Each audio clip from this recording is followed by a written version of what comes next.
Dans le quartier du Colombier à Fréjus, la toiture de cette dépendance n'a pas résisté aux flammes. Une maison a aussi été détruite dans cet incendie qui s'est déclaré juste à côté de ce camping. En fait, le feu était de l'autre côté de la voirie. Ça a sauté la route d'un coup et c'est arrivé en 5 minutes, c'est arrivé sur nos entrepôts. Et j'ai donné l'ordre au reste de mon staff de commencer l'évacuation des clients, même si c'est la partie beaucoup plus haute par rapport au feu.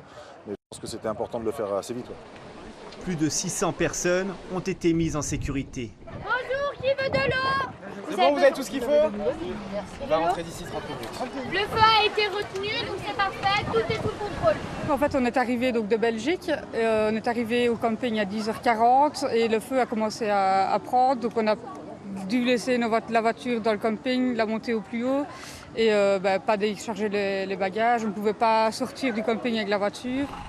4 hectares de végétation sont partis en fumée. Un feu maîtrisé grâce à l'intervention rapide des pompiers.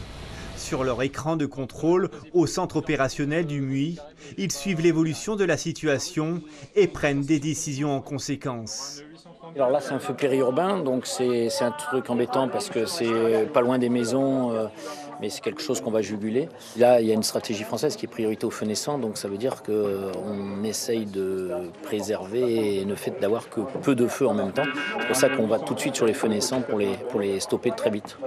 Après l'incendie de Brignoles dimanche, cette saison s'annonce très à risque pour les feux de forêt.